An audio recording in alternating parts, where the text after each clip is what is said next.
एक महीने से थिएटर में हंगामा करने के बाद फाइनली ओटीटी पे रिलीज हो चुकी है महाराजा। साथ में ही विजय सेतुपति अपनी हाफ सेंचुरी कंप्लीट कर चुके हैं। कमाल की मूवी है। जितनी भी आज तक suspense, thriller and disturbing movies आप देख चुके हो सबको याद कर लो, क्योंकि क्लाइमैक्स के बाद सब भूलने वाली है। एक ही नाम याद रहेगा, सिर्फ महाराजा। क्योंकि क्लाइमैक्स तो ऐसा है कि आप सोचने पे मजबूर हो जाओगे, ये क्या देख लिया मैंने। ऐसी मूवी है, ऐसा क्लाइमैक्स है कि 1-2 हफ्ते तक तो ये मूवी आपके साथ ही रहेगी। तो जो लोग तो थिएटर में जाकर ये ऑलरेडी देख चुके हैं, बहुत बढ़िया। जिन्होंने नहीं देखी है जल्दी से जाके नेटफ्लिक्स पे देख लो, मूवी रिलीज हो चुकी है। तो मूवी बाहर से देखने में जैसी है बिल्कुल भी अंदर से वैसी नहीं है। इतनी ज्यादा ट्विस्ट एंड टर्न्स है, एकदम कंफ्यूज हो जाओगे कि ये क्या देख लिया मैंने। मूवी स्टार्ट होती है एक नॉर्मल सी कंप्लेंट के साथ। घर में चोरी हुई है लक्ष्मी। कोई धन दौलत, पैसा या फिर गाड़ी या कोई इंसान, रिलेटिव या फैमिली मेंबर नहीं, लेकिन एक डस्टबिन। पुलिस वालों का भी यही रिएक्शन था जो भी आपका है। क्या सीरियसली अब पुलिस वाले एक डस्टबिन ढूंढेंगे? लेकिन डस्टबिन के पीछे छुपी है इमोशनल कनेक्शन की एक कहानी। विजय सेतुपति का जब घर टूटा था तब उसकी बेटी को बचाया था इस डस्टबिन ने। कैसे, ये तो आपको मूवी में देखना पड़ेगा। और इस डस्टबिन के चोरी होने के बाद लाखों रुपए देने को तैयार है पुलिस वालों को विजय सेतुपति, बस बदले में वो डब्बा ला दो। करीब करीब 2 घंटे 20 मिनट की मूवी में आधा टाइम तो यही निकाल देते हैं उस डब्बे से मूवी का कनेक्शन और विजय सेतुपति का। आप भी कुछ टाइम के लिए इसी को सच मानने लग जाओगे या फिर ये सोचने लग जाओगे कि आखिर इस डब्बे में ऐसा था क्या। लेकिन तभी एक एक करके सारे कनेक्शन कंप्लीट होने लग जाते हैं। सब कुछ समझ में आने लग जाएगा कि आखिर ये सब हो रहा था तो क्यों हो रहा था।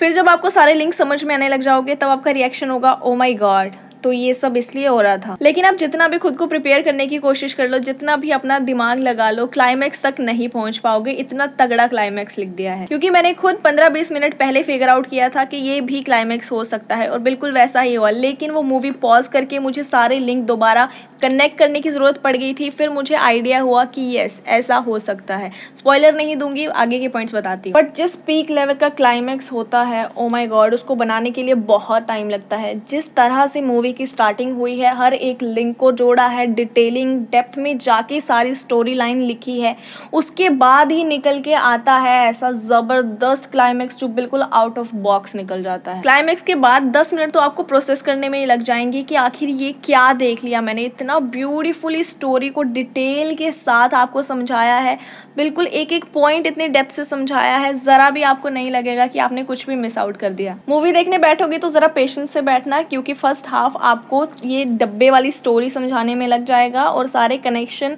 एक एक जो भी कैरेक्टर है उनसे जो लिंक होगा आगे चलकर वो आपको बहुत हेल्प करेंगे। ये सब समझाने में फर्स्ट हाफ लग जाएगा, तो थोड़ा पेशेंस से बैठना पड़ेगा। स्टोरी बिल्ड करने के लिए टाइम लगता है, क्योंकि आगे जो आपको देखने को मिलेगा वो बिल्कुल ही आउट ऑफ द सिलेबस होगा। कुछ समझ में नहीं आएगा ये लोग कहाँ से आ गए, और जो कैरेक्टर पहले दिखाए थे वो कहाँ गए, उनका कनेक्शन बिल्कुल ठीक आपकी आंखों के सामने आ जाएगा। तो फर्स्ट हाफ में यही सब चलता रहता है, but throughout the whole story, whole first half, अगर आप कोशिश करोगे कुछ भी क्रैक डाउन करने का या फिर आप सोचोगे कि मैं आगे की स्टोरी समझ लेता हूँ, तो ये सब कोशिश करना बिल्कुल बेकार है। कुछ भी ऐसे समझ में नहीं आएगा।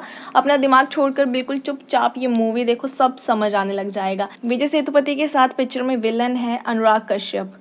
थोड़ी बहुत टाइमिंग के लिए नहीं, अच्छी खासी स्क्रीन टाइमिंग के साथ ये बंदा इस बार आया है, और ऐसा विलन है कि बंदा चुप भी बैठता है फिर भी आपको लगता है भाई बहुत डेंजर है। विलन ऐसा जो अपनी फैमिली के लिए तो कुछ भी कर दे, लेकिन औरों की फैमिली कोई मैटर नहीं करती। एक ऐसा विलन, एक ऐसा चोर जो लोगों के घर में घुसकर उनका घर तो लूटता ही है, लेकिन साथ में उन्हीं के सामने उन्हीं को बांध कर उनकी किचन में जाकर बड़े ही आराम से 2-3 घंटे लगाकर अपना फेवरेट खाना बनाकर आराम से बैठकर खाता है, और उसके बाद उन्हीं लोगों को बड़ी बेरहमी से गोली से मार देता है। और अगर आप सोच रहे हो ऐसे थ्रिल और ऐसे एक्शन सीन्स देखकर आप प्रिपेयर कर लोगे क्लाइमैक्स के लिए खुद को, तो बिल्कुल भी नहीं। क्लाइमैक्स के लिए आपको बहुत ही तगड़े लेवल पे खुद को प्रिपेयर करना पड़ेगा, क्योंकि कुछ कुछ सीन ऐसे हैं, इतना ज़्यादा इमोशनली आपको कनेक्ट कर देंगे कि आपको रोना तक आ जाएगा। सब कुछ मूवी में ठीक ही चल रहा होता है, फिर ऐसे ऐसे ट्विस्ट एंड टर्न्स आते हैं कि मूवी आपको पूरी आत्मा तक फील हो जाती है।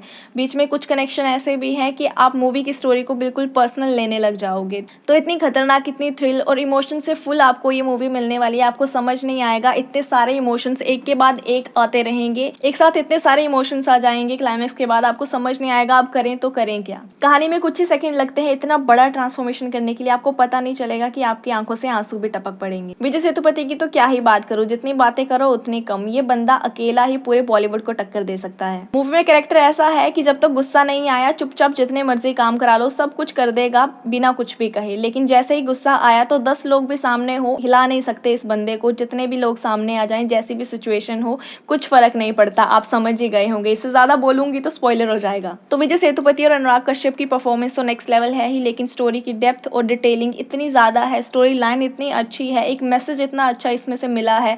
इन सब चीज़ों को मिलाकर इस मूवी को अगर हम अब तक की सबसे शॉकिंग मूवी का टाइटल दे दें तो वो भी गलत नहीं होगा। तो जो लोग मूवी देखकर ये रिव्यू देख रहे हैं, मुझे कमेंट्स में ज़रूर बताना मूवी कैसी लगी, और जिसने नहीं देखी है वेट क्या कर रहे हो, जल्दी से जाकर देखो, नेटफ्लिक्स पे अवेलेबल है।